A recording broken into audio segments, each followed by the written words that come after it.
प्रसंग में अजामिल की कथा सुनाई है। अजामिल पहले तो ब्राह्मण था, सुबह शाम अग्निहोत्र करता है, वेदों का पारायण करता है, माता पिता की सेवा करता है, पतिव्रता पत्नी है, अच्छा जीवन चल रहा है उसका शिष्टाचार से।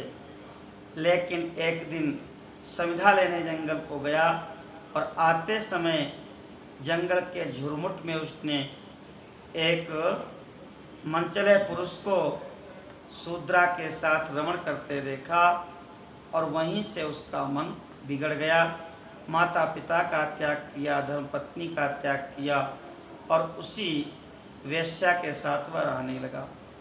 9 पुत्र हुए उसके, चोरी डकैती करके परिवार का पोषण करता है। 10वां पुत्र गर्भ में आया। कहते हैं संतों की कृपा से उसका नाम नारायण रखा गया।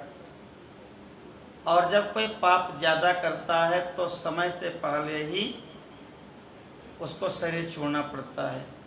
पापी पुरुष से स्वामी महाराज की जय। पापी पुरुष को पूरी आयु भोगने को नहीं मिलती और ऐसे ही जो पुण्यात्मा लोग होते हैं वो अपने आयु का पूर्ण भोग करते हैं।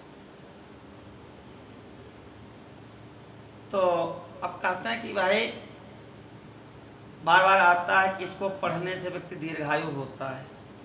तो श्वास जब निश्चित है आयु के, कि अल्पायु और दीर्घायु कैसे हो जाते हैं? तो पुण्य करते समय श्वास अपने आप स्थिर हो जाते हैं। और प्रायः जब प्राणायाम करते करते संध्या वंदन जब देखो तो बिना प्राणायाम के कोई कार्य ही नहीं है। और 1 मिनट में 15 श्वास का विधान है। 1 मिनट में 15 श्वास और 1 घंटे में कितने हो गए? 900। इसी प्रकार से 24 घंटे में 21,600 श्वास लेने का विधान है और इसी हिसाब से गणना होती है। तो यदि आप 1 मिनट में आप एक ही बार श्वास लें, और बहुत सामान्य है 1 मिनट में एक बार श्वास लेकर आदमी साध सकता है, तो आप अपनी आयु को 15 गुना बढ़ा लेंगे। 10 साल के हैं तो आप 150 साल के हो सकते हैं। इसलिए है जो धर्म करते हैं वो दीर्घायु हो जाते हैं। और पाप करने वाले जब क्रोध आता है तो 8 गुना श्वास तीव्रता से चलती है। जब काम के वशीभूत जीव होता है तो 16 गुना ज़्यादा उसकी धड़कन बढ़ जाती है। जो ज़्यादा सोता है तो सोते समय 4 गुना श्वास चलती है। तो इसीलिए बार बार कहते हैं कि सोने में, विषय भोग में, क्रोध में, ईर्ष्या में समय नहीं बिताना चाहिए, क्योंकि श्वासें अपने आप तीव्रता से चलने लगती हैं। असमय में ही अजामिल को यमदूत लेने आ गए। विशाल उनका शरीर है, रोएं खड़े हैं, बड़े बड़े दांत हैं, हाथ में मुद्गर लिए हुए हैं और पास से उसके आत्मा को बांध लिया। अब तो अजामिल भयभीत हुआ और भयभीत होकर के पुत्र दूरे क्रीडन का सक्तम पुत्रम नारायण हुए। बालक खेल रहा था, उसको देख करके बुलाया नारायण, और नारायण जो ही कहा उसने तो सर्वे चारु चतुर्भुजा भगवान के नंद सुनंद आदि पार्षद प्रकट हो गए। जैसे भगवान सर्वांतर्यामी हैं, ऐसे उनके पार्षद भी सर्वत्र विराजमान रहते हैं। ज्यों ही नारायण कहा अजामिल ने, भगवान के पार्षद प्रकट हो गए। यमराज के पास को छिन्न भिन्न कर दिया, तोड़ दिया। यमदूतों ने पूछा, के यो यम प्रतिषेधारो, आप कौन हो जो मुझे निषेध कर रहे हो? हम तो अपने स्वामी धर्मराज की आज्ञा का पालन कर रहे हैं। कहे अच्छा तुम धर्मराज के दूत हो? कहे जी। तो कहे बताओ धर्म किसे कहते हैं? यमदूतों ने कहा बिल्कुल बताएंगे। वेद प्रणिहितो धर्मः ह्यधर्मस्तद विपर्ययः वेदो नारायण साक्षात् स्वयंभूरिति सुश्रुमा। वेदों को किसी ने बनाया नहीं है, वेद स्वयंभू हैं, भगवान के श्वासभूत हैं, और वेदों में जिसका विधान किया गया है ऐसा करना चाहिए, ऐसा करना चाहिए, वही धर्म है। और वेद में जिस चीज़ का निषेध किया गया है नहीं करना चाहिए, वही अधर्म है। जैसे मातृदेवो भव, पितृदेवो भव, आचार्य देवो भव। माता पिता साक्षात नारायण की ही प्रतिमूर्ति हैं, उसी रूप में उनकी सेवा करनी चाहिए। सत्यम वद, सत्य बोलना चाहिए। धर्मम चर, धर्म का आचरण करना चाहिए। तो ये जो भी वेद में विधान किया गया इसी का नाम धर्म है। और स्वाध्यायान मां प्रमदा, कभी भी स्वाध्याय से प्रमाद न करे। स्व माने आत्मा, आत्मा को प्रकाशित करने वाले जो ग्रंथ हैं या जो वचन हैं महात्माओं के, या ऐसे महात्मा जो आत्मचिंतन में लगे हैं, उनकी सन्निधि में जाना, ये सब स्वाध्याय के अंतर्गत आता है। असत्य मत बोलिए, क्यों? सत्यमेव जयते ना नृतम, असत्य कभी विजयी नहीं होता। तो इस प्रकार से धर्माधर्म का निर्णय।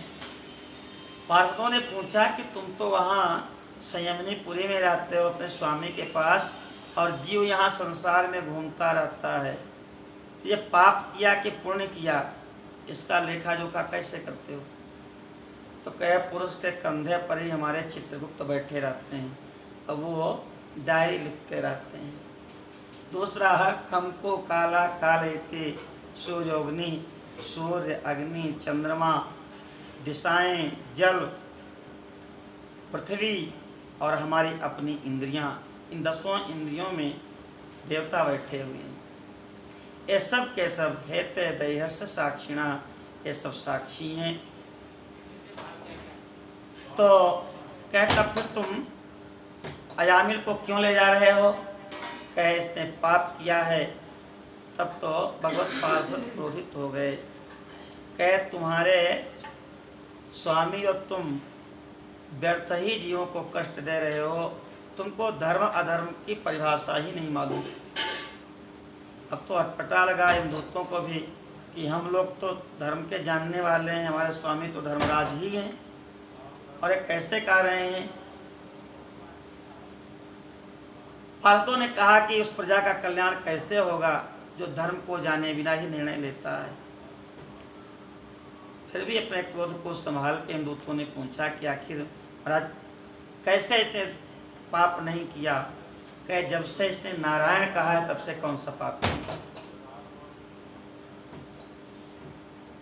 कोट जन्म हसांगमपि, एक बार नारायण कह दिया, जगाद चतुरक्षरम, नारायण 4 अक्षर कह दिए तो उतने पाप हो ही नहीं सकते जितने पाप को भस्म करने की शक्ति नारायण नाम दे। और नारायण कहने के बाद अपने से कोई पाप किया नहीं। नाम की अपार महिमा बताई है। हरिर्हरति पापानि दुष्ट चित्तैरपि स्मृतः, अनिच्छयापि संस्पृष्टो दहत्ते वही पावका। अग्नि पर पैर जाने में पड़ जाए, अनजाने में पड़ जाए, पैर को जला ही देती है। ऐसे ही भगवान का नाम कैसे भी मुख से निकल जाए, जीव का कल्याण कर ही देता है। भाव कुभाव अनखयालस हूँ, नाम जपत मंगल दिश दस हूँ। 10 दिशाओं में उसका मंगल हो जाता है जो भगवान के नाम का कैसे भी उच्चारण करता है। उच्चारण मात्र कहा है। इस संवाद को अजामिल सुन रहा था। यमराज के दूत यमलोक को चले गए और भगवान के पार्षद वहीं अंतर ध्यान हो गए।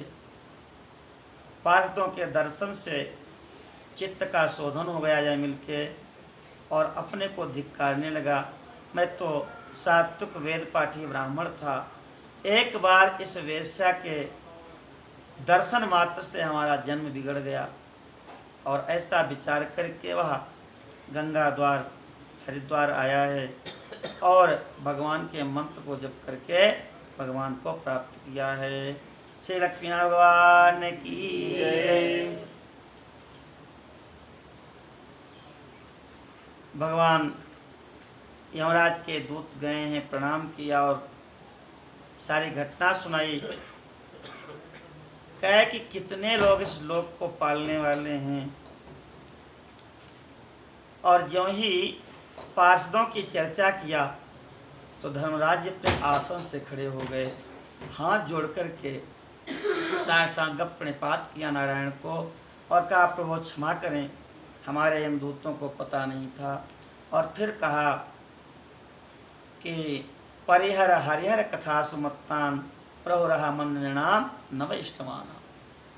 जहाँ पर भगवान के भक्त भजन कर रहे हों, तिलक लगाए हों, शंख चक्रांकित हों, भगवान की कथा में मस्त हों, वहाँ भूल करके भी तुम नहीं जाना, क्योंकि वहाँ मेरा अधिकार नहीं है। इस प्रकार से समझ